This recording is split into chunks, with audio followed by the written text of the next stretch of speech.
болон колонжилж байгаа процессуудыг сайн хараад тэгээд тэр айлаас ирэхээр авдраа уух гэдэг зарчмаар манер тэр одоо манай уянгагийн тэр чуулган дээр хэлээд байгаа. Энэ өнөөдрийн нэг том санхүүгийн хямрал бол хэдэн тэр нэг олигархид нэрлэгдээд байгаа компаниуд, банкуд тэдний асуудал биш ээ. Энэ бол нийт Монголын ард түмний зовлон хөрвүүлчихэд байна гэдгийг ойлгох байхгүй юу? Тэгэхээр өөрөлдвөл одоо шинэ жишээлээд хэлэхэд хэдэн том банкуд нь шүү дээ. Худалдаа хөгжил, Голомт банк, Хаан банк ч гэдэг юм уу. Тэрний эзэдүүд.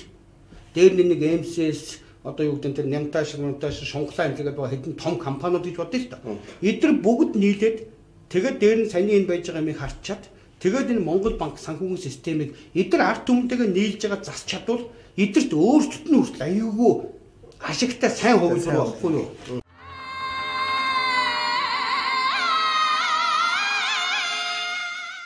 Саяхан тэр нэг инстаграм шатар сайд болчиход 5-7 гэрээний одоо юуг нь тендерийн эхний саналыг задлаад одоо эхний юундаа ийм Шинхуа энержи ресурс Японы хэлмэлээд тэ шалгарлаа. Нийт хөрөнгө оруулалтын 4 тэрбум доллар юмаа гэдэг нэг үг унагчингууд хөөрхийн юм уу хэд хэдэн хүнтэй зүгээр жирийн хүмүүстэй дайралтахад аюу өрөвдсөн байхгүй. Нөгөө юу гэж бодож байна гэхээр тэ тэр нэг тийм хариуцлагатай хүн тэгээд ингэж нэгээд 4 тэрбумуудыг тоо хилцэнд нь за тэгвэл манай валютынээс 4 тэрбум болчих юм байна. За нэг сарын 5 нь хурдан болоосой. Тэр болсныхан дараа нөгөө тэрбум доллар мод гэрээ нь хурдан шийдэгчин гутал зөндөө доллартай болоод би мөнгөтэй болох юм байна.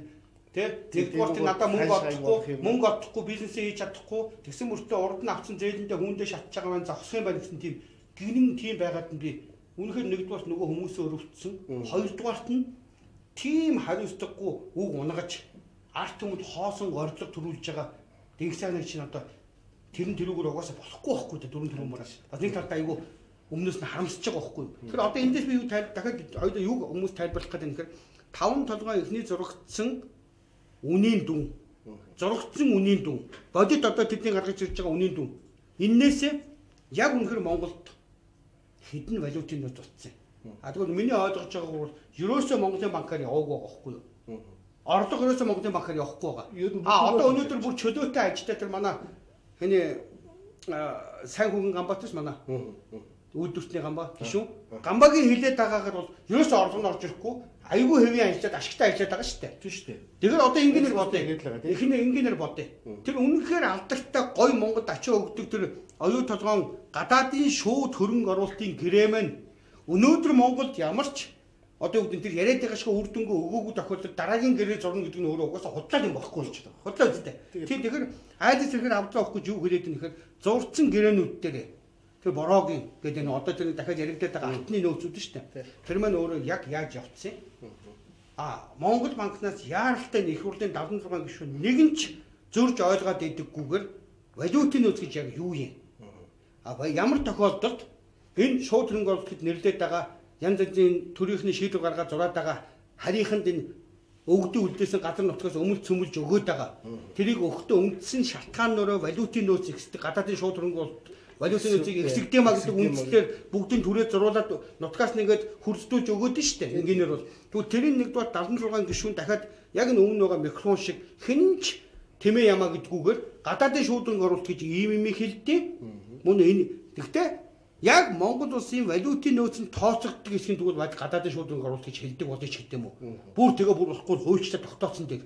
Тэгэхгүй энэ тодорхойгоос болоод нөгөө хамаг одоо хоорондоо бид нар хагаралтад хэрэлдээд байгаа юм чи үүсээд байгаа байхгүй. Тэгэхээр яаралтай одоо инх бол жишээ зандаа хүүгийн инх бол гадаадын хөрөнгө оруулалтын хуулиа дахиж нэг үзээд Монгол банкн дээр байж байгаа валютын нөөц тооцдог аргачлалыг үзэж ягаад тэгээд валютын нөөц тооцдог аргачлалын дагуу тэр нь өөрөө валютын сангийн хийсэн заллингийн юм байгаа шүү дээ. Ядахта тэрэнд нь таарсан юмар нь тэр шаардлагыг хангасан одоо тэр инфляцны хэдэ 4 миллиард доллараас хэдэн тэрний шаардлага хангасан гадаадын хөрөнгө оруулалт гэж үзнэ гэдээ хуульчмаар байгаа байхгүй.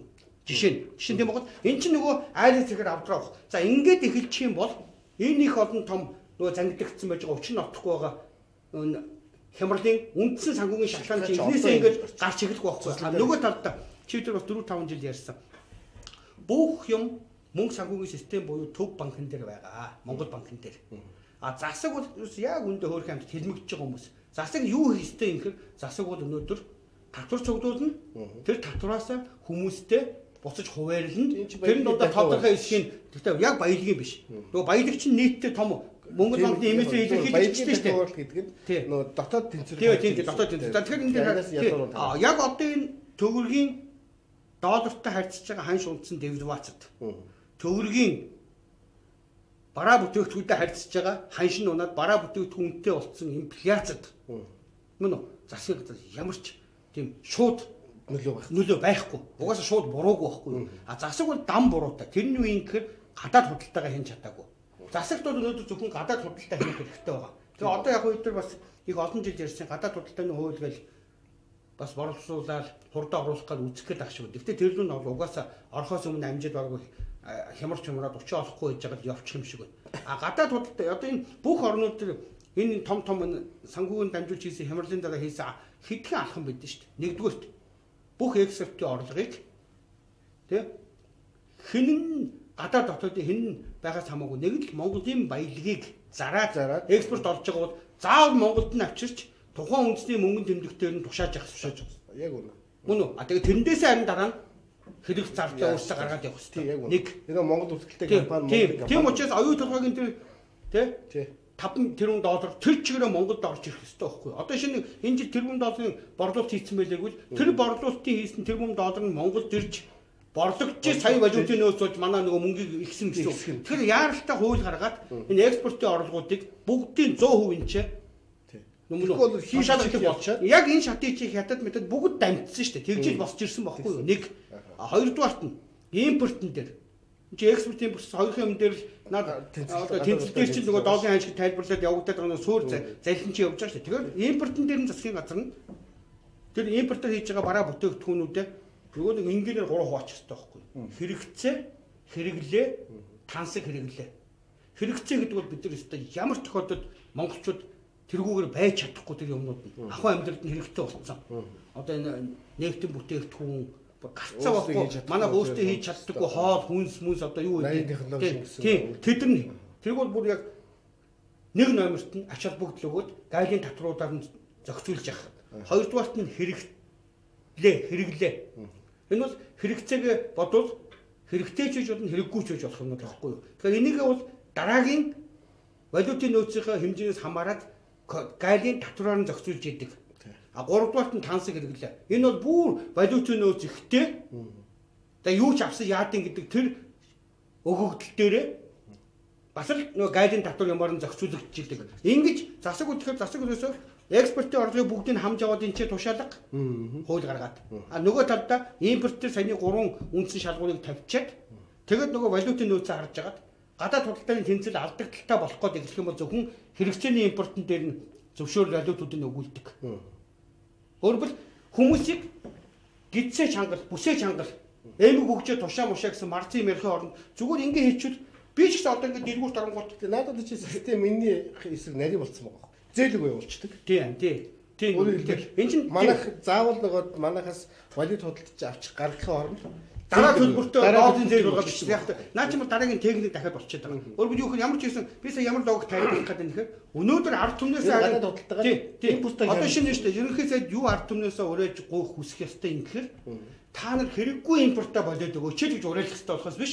Нөгөө эмэг бүгд мөнгөж ярих худлаа байхгүй юу? А тэгээд дээр нь дөтөртэй дгүү 40% доллартай харьцах ханшин дээр девальвац зороод тэр нь инфляцид хувирцсан байж байгаа орлого нь 40% өнгүүцсэн байж байгаа хүмүүс дээр нэмж дахид татвараар дарамтлах юм уу өгдөг татаас тэтгэмжийг багасна гэж ярихынхаа оронд өөрөөр гар дээр авдаг одоо 200 мянган төгрөгөөс 40 мянган алдчихснаас дэлгүүрт ороод ямар ч өөрт нь тийм амин чухал хэрэгтэй биш бараг худалж авахгүй байх нь хамаагүй ашигтай үед ард түмэн. А энэ ч харин зөв алхам болохгүй юу? Тийм, зөв алхам. Өөрөөр нийтд нь бүгдэнд нь үр дүнтэй алхам нь саяны импортыг саяны 3 байдлаар нь хязгаарлах. А нөгөө талд нь одоо энэ экспорт хийгээд байгаа Рио Тинтогоос эхлээд нүүрс төмөр заад байгаа энэ хувийн хувьсгалын бүх компаниудын экспортын орлогын тушаахтаа одоо гаргаж байгаа өршөөлийнхөө хууль дээр харин эсрэгээрээ ёстой тэрнтэй холбоотой урдны. Ингээд саний хийдэг алхмуудыг хийчихгүүт нэг юм гарч ирнэ дээ. За Рио Тинто одоо юуг тайлбарлах вэ гэхээр анх Рио Тинтогийн гэрээ зурхад бүх хөрөнгө оруулалт болон дараа нь тэр оюун толгойн ордоос олборлоод гадагшаа гаргаж байгаа бүтээгдэхүүний орлогыг Монголын банкаар явуулахгүй байхаар гэрээндээ заасан байна. Мөн үү? За энэ дээр чинь хэрвээ үнэхээр тэр гадаадын шууд хөрөнгө оруулалт юм бол заавал Монголын банкаар явуулаад тэгээд миний ойлгож байгаагаар Монголд тодорхой хүмүүсийн орлогоо хувирчээж валютын нөөцөнд бүртгэдэг байгаа байхгүй шүү. Мөн үү? Монгол хөрөнгө оруулж байгаа юм бол тийм Монгол хөрөнгө оруулж байгаа бол тийм. Тэгэхээр чинь тэр нь угаасаа байхгүй байхгүй. Тэгэхээр одоо би дахиад эндээс юу тайлбарлах гэдэг нь нэхэр анх тэгж гэрээндээ зурж өгөө тэр нь орохгүй болчихлоо шүү дээ мөн үү? Тэгэхээр тэрийг юу гэж тайлбарсан гэхээр танаа банкуд найдваргүй. Манай хэмжээний том эргэлтийг танаа банкуд даахгүй гэж. Гэхдээ манай банкуд ямар тийм авч хэрэглэх гэж байгаа биш. Зүгээр одоо санхүүгийн хэлээр бол нэг тийм correspondent банк маягийн дамжуулах операц хийж байгаад ашиглагдж байгаа нэг тооцооны касс болохоос биш шүү дээ. Манай арилжааны банкуд мөн үү? Болдын ирээл анх наадах хийж эхэлсэн байхгүй юу? Тийм. Юу гэхээр танаа эдийн засгаар яахгүй. Танаа улс төрч чинь хуваагаад ичдэг учраас Сингапурт сан байгуулад Монголын 3 гадаадын 4 хүн хийж байгаад гэж шаргууцалцаар байгаа. Өнөөдрийн байж байгаа мөрдөгч байгаа банкны хуулиараа харьцагчийн мөнгийг одоо тэгж хэрэглэх барих ирэхгүй шүү дээ. Тэр зөсмө Рио Тинто ч юм уу оюутлогын том төсөл дээр мөн үү Монголын төр нь гадны том хөрөнгө оруулагчтай эдний одоо гоё хэллэгээр шүү дээ. Хамтарсан тийм төсөл төр мөнгөний арилжааны баг дундаас нь хулгайлна гэж юу гэдэг. Ямар юм бэ тийм. Нэг тэгэхээр одоо эндээс би энийг яагаад ингэж тайлбарлаад байна гэхээр биш үү. Яг энэний дараагийн шатнд ямар тайлбар гарч ирэх үү. Одоо яг бидний юм яриад ихсэнгууд урдаас дахиад ордноо нөгөө гүйдэг үнэлэхтэй нөгөө гоё алуурч чинь гүйччихэл өө тэд нар шалаа амьдрал байхгүй ачаач юм ярих юм. Гэхдээ нөгөө чи юу гэж энэ экспортын орлогоо төгрөгөөр тушаах юм. Дан төгрөгийн хашуулж байгаа тэд нар чи алдаг сүлэх хүчээс байхгүй. Энэ дээр дахиад нюанс байгаа. Төв банкны үндсэн үүрэг угаасаа төгрөгийн хашиг доктортой буюу одоо нөгөө доллар 1300-аас мөр 1300-аар нь байх хэрэгтэй байхгүй юу. Хөвөрдөг ханш маш чинь бол дандаа эдрийн зайл байхгүй юу. Тэгэхээр ерөөсө садүрний хэлдэг санхүүгийн өртгийг зөв ойлгоод дараа нь нийт мөнгө санхүүгийн бодлого явуулахдаа төр нь өөрөө төр нь Монгол банк шүү дээ. Төр тогтвортой ханш ч өөрөө тогтвортой эдийн засгийг бий болгоно. Тэгээд тогтвортой нийгэм бий болох байхгүй юу? Тэгэхээр нөгөө өөрөөр урдчих. Тийм. Тогтвортой ханш, тогтвортой эдийн засаг.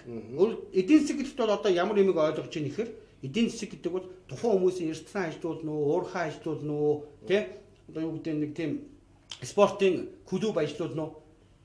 Тэр нь өөрөө тэр ажилуулж байгаа зээл аваад ажилуулж байгаа, санхүүжилт аваад ажилуулж байгаа хүндээ яг тогтмол тооцоосон ашиг нь өгөөд явж байгаа тэр үр дүнгийн чи эдийн засаг гэж нэрлэдэг болохоос биш. Тийм, эрдэнэ чи үр дүн чи өөрөө эдийн засаг байхгүй юу? Тэгвч эдийн засаг чинь бол юмны үндэс биш. Эдийн засаг бол үр дүн байхгүй юу? Тэгэхээр эдийн засгийн үр дүн буюу тодорхой бие хүн, компани, хуулийн этгээдүүд эдийн засгийн үр дүнг авна гэдэг маань нийгэм үр дүнтэй болно гэсэн үг байхгүй юу? Тэгэхээр түүний хэлдэг санхүүгийн өртгөө зөв томьёо зөв цаашдаа хуульчилж энийг төлөвшүүлээд дахиад энэ дээрээ суурилт нэг санхүүгийн өртөг мөн зөв тогтчод тэгвэл тогтвортой ханшиг үндэсний мөнгөнд тэмдэгтэрээ барих юм бол тогтвортой эдийн засаг, тогтвортой нийгэм. Тэгэхээр энэ гурван маань өөрөө тогтвортой төр байхгүй юу? Тогтвортой төр. Тогтвортой төр нь өөрөө энэ гурав дээрээ суурилдаг гэсэн ийм нөгөө шүтэн барилга бий болчихно гэсэн үг байхгүй юу? За тэгэхээр дахиад хэлэхээр тэгвэл та энийг хангаж чадахгүй төгрөгийнхөө тогтвортой байдаг гэж шүү дээ. Тэгэхээр тийм эсрэгээр зөв эсрэгээр чи сая хэлж штэ. Сэм Вош гэдэг Рио Тинтогийн CEO одоо юу гэдэг ерөнхийлөгч ч юм манайхаар бол тийм нэг тийм ярилдаг бүлээн баригт өгсөн барьсан гэж ингээл ярьж штт. Яг тэр эдгээр өөрсдөө тэр долларын эзний гар хөл учраас энэ бүх тоглолтыг цуг хийж байгаа учраас цаашаа яаж өөрсдөө өдөрдөж манайхыг хямраахаа мэдж байгаа учраас тийм дээрэнгөө өнгөрөө байгаад байгаа байхгүй юу. Хууль гаргаад Рио Тинтогийн орлогыг бүгдийг тушаалгаад мөн үү Монгол зээл өгöd байгаа тэр EBRD стандартын тэгээ гадны банкудаас төлөвлөгчийн газар нийчээд тэр үед хүмүүс мэдэхгүй болохсоч тэр банкуудын өгсөн зээлийн төлбөрт чинь нөгөө толгой хэдэн банк толгой хэдэн том компаниудын мөнгүүд чинь валютын үс чинь гарч өвчээд байгаа учраас ард түмний энэ мөн хэрэглээний импортын дээр бас нэг биш байхгүй юу явахгүй. Тэгэхээр ингээд тэдрийг хуйчлаад долларын энэ чинь тушаалгаад эхэлчихээр нөгөө нөхдүүд дараа нь төгрөгөөрөө буцаж доллар руу шилжүүлж тухайн ханшаар нь тооцоо моцоогоо хийлэх учраас өөртөө шатах учраас манайхыг нурааж чадахгүй болчих болохгүй да. Давхар нөгөө хэдий чинь блоклдог зайл нь энэ байхгүй юу? Тийм учраас бид нар энийг одоо яг л саний хэлээд байгаа дарааллуудаар нэг л нэмийг дахиад хэлэхэд айлаас ирэхээр авдраа ух гэдэг зарчмыг эхэлж хэрэгжүүлээгүй цагт яаж юм одоо юу гэдэг зүтгээд одоо байж байгаа тэр 5 толгойг нь өгөөд тэрэн дээр нэх олон улсын нэн татаа нөхцөл сайхан юм өгөөд тэгээ мөнгөөр бороо аваад манай тэгээд тэр хоёрдугаар нийтийн багшин аюулгүй том тийм нэг талдаа их муухай өөртөө ойлгож байгаа мөртлөө тэгсэн мөртлөө өөр гарцгүй ингээд шахуулж хийгээд байгаа алхам нь өнөөдөр тэр 5 зураад орж ирж байгаа мөнгө гэд нэрлэгдээд байгаа тэр 4 тэрбум өмнө нь юу тэрнээс ч яста хадаад нэг тодорхой өвн чүүтэй нэг манай валютын нөөцөнд тооцогддог аргачлалаар эргэж төгрөг болж хувирна.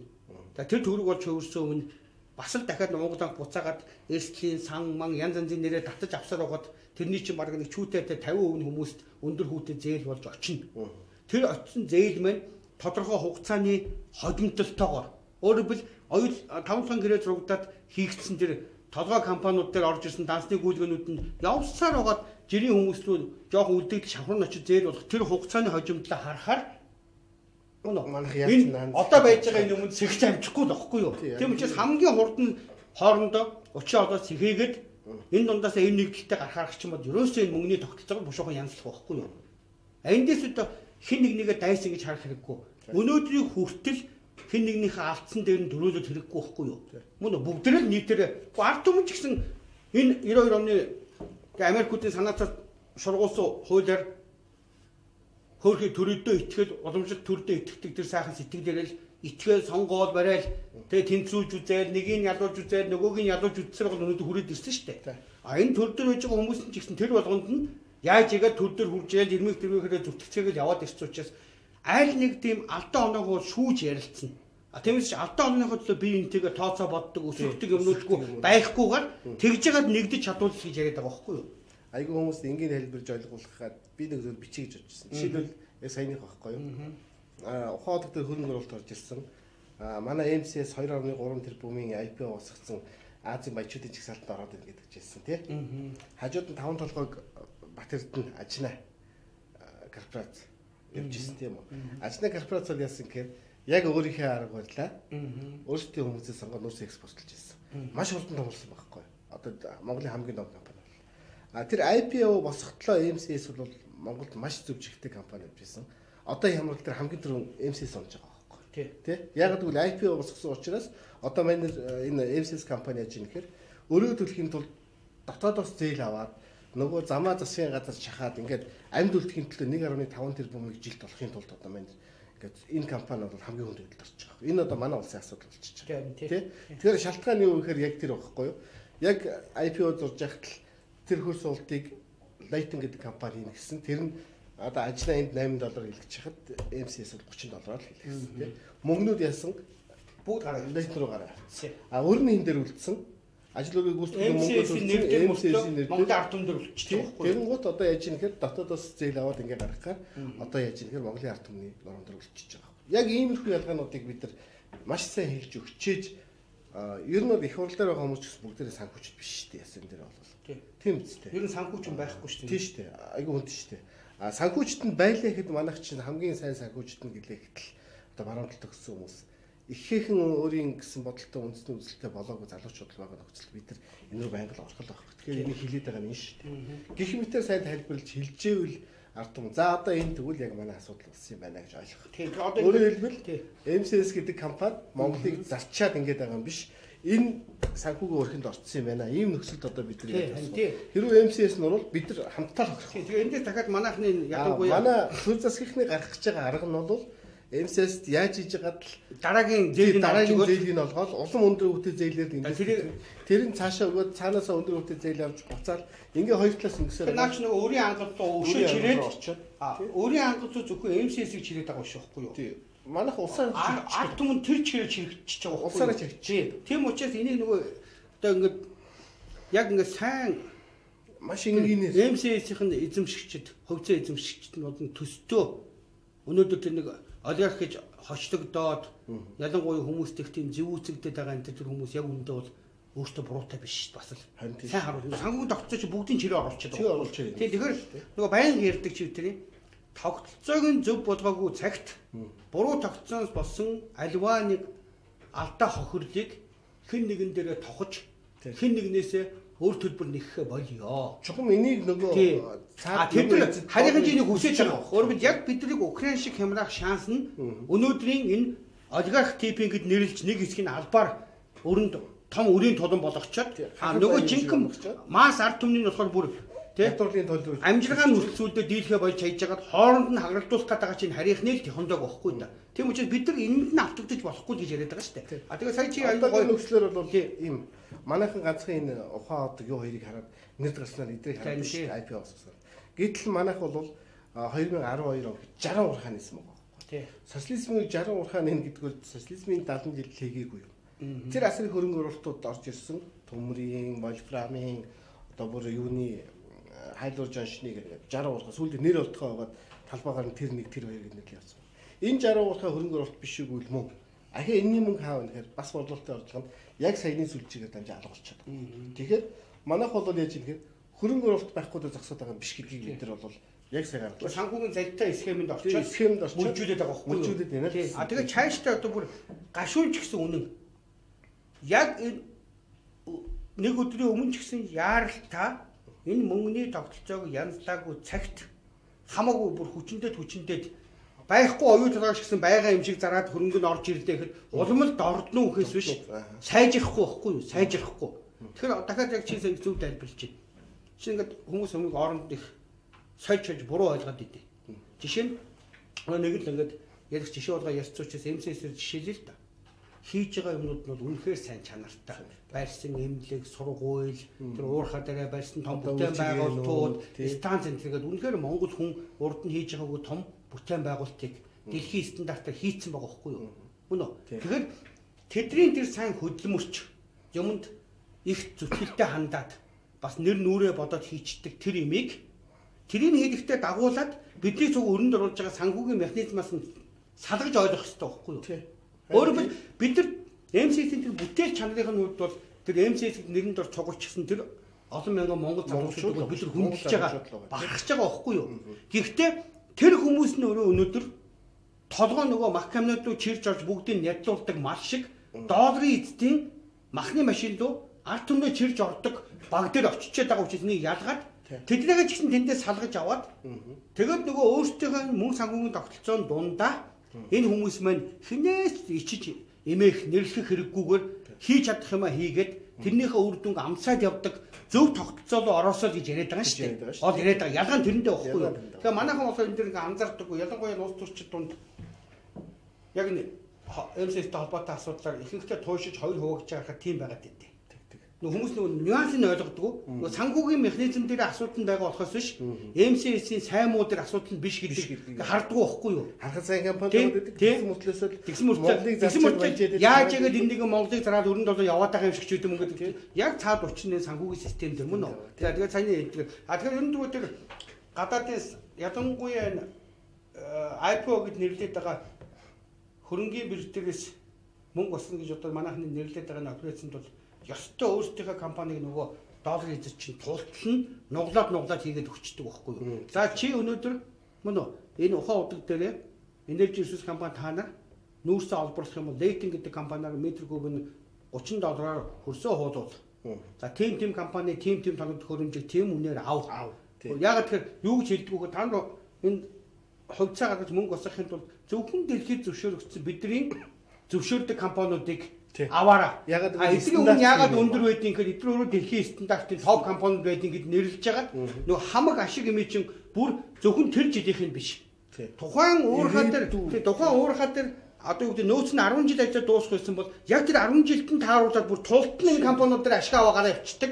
Тэгээ өөрхийн амтаа 10 жил нэг жоох ашигтай субботник хийгээд өөртөө үлдчихдэг. Тийм л хэсэг юм багхгүй юу? Тийм. Тэгэхээр одоо энэ дээр дахиад бид нар юу гэх нөгөө энэ санхүүгийн зарилан механизмыг сайн үзээч. Ялангуяа өнөө маргааштай энэ нэг юунууд төрийнхэн энэ нэгзэгтэй төсөв мөсөвгээд хоорондоо хэрүүлэлтээ уруултаа тэмээ ямаа гэдэг нэг тийм учир нь олдохгүй юмэр жингэж байгаа үедээ тий болж игэл сүүлийн 30 жилийн дэлхийн түүх энийг сая энгийн гаргаж тавьсан л да. Жишээл яг шалгаад манай татврын гаргаад тавьсан чинь зарим нь баадаад байгаа. Манай татврын тоо ойлгодог гэж. Ойлгодог бол гаргаад ирсэн байгаа. 130 ингээд асуудал гаргаад тавьсан тий. Тэгэнгუთ яг энэ систем. Нөгөө нэг бараа бүтээгдэхүүн нийлүүл нь одоо Монголд жилд одоо тэдэн төрлийн худалдаа авалтыг 50% Монголын компаниуд хийгээд авах юм бол Бээлийн оёо тийм шуудаа оёо заруул баяж ин гэдээсэн чинь яг тэрнийх нь ганц компани төвлөрүүлж хагаад 54% яг гаднаас авсан байгаа. Өндөр үнээр. Тэгээ харсан чинь нөгөө хөрөнгө оруулалт нь гэрээнд зурснаас хитрээ явцсан. тий. Тэгвэл манайхан 34% төлж байгаа байхгүй юу? Тийм учраас над хөрөнгө оруулагчийг хитэрчээд байна. Ийм алдаагаараа хитэрчжээ гэхээр тэрийг та нар мэддэг юм аа, бид нар мэднэ. Тэ? Яагаад гэвэл ингэж хитэрэлтэй байд. Ингээд сүүлдээ одоо юу руу тулгаж юм гэхээр энэ хөрөнгө оруулалт хитэрч байгаа учраас одоо 9 тэрбумын нэмэлт юм дээр зур гэдэг ингээд манайх шахаад болчихж байгаа байхгүй тий. А гэтэл хамгийн гай нь яаж юм гэхээр манай нөгөө шалгасан татврынхан тэндээ буун асуудалтай болчихж байгаа. Юм мэдгүйгээр дуудуулаад орон зөрөггүй үлдчихэв. Хоёр энэ төр дотор байгаа нөгөө нөхдүүд яг манай татврын шалгалт гараад ирэнгүүт нууц гэсэн тэмдэг тарж байгаа байхгүй. Ямар шалтгаанаар бүү гэдэг. Гэтэл тэр нууц гэдэг тэмдгийг даруулсан этгээдэд хүмбэ гэдгийг бид нар хайгаад яваад байгаа шүү дээ. Тийм үү? А гуравдугаарт асуудлыг зарим талаар бид нар бол ойлгож чинь гэж хараад байгаа байхгүй. Яг тэгвэл бид нар бүртгэл санхүүгийн талаар шалгалт хийхэд ирээд тэмдэг шалгачаар нөхцөлд очсон байна. Тэгэхээр эдгээр яаж ин анх гэрээ хийхдээ ойлгомжтой. Ийм нөхцөлд орвол маргаан гарвал Лондонгийн арбитраар хийнэгээд тийшээ аваад хийцэн гэж хамгаалт хийсэн байгаа байхгүй. Тэгэл дотооддоо бид нар хэрүүл уралд ороод ингээл явж байна. Одоо жишээлбэл би бол бодож байгаа. Тэр оюутлогыг шалгасан тэр материалыг нийтэд шууд ил гаргаад тавих хэрэгтэй. Гэхдээ яагаад тавихгүй вэ? Наач тавих хэрэгтэй ш. Тавихгүй байхгүй чинь нууц гэж болохгүй ш. Тийм ш. Яагаад гэвэл 34% нийт ард түмний Монголын ард түмний хөрөнгө оруулагч нууц үнэ гэж юу вэ? Гэтэл тэрийг нууц гэж дарддаг. Энэ ахил нөгөөний халуурын арга хэрэгсэл байна. Тийм. Энэ дүрэн дээр яг энэ мэтгэл хөрөлтөлтүүд асар их яваад байгаа учраас энийг бид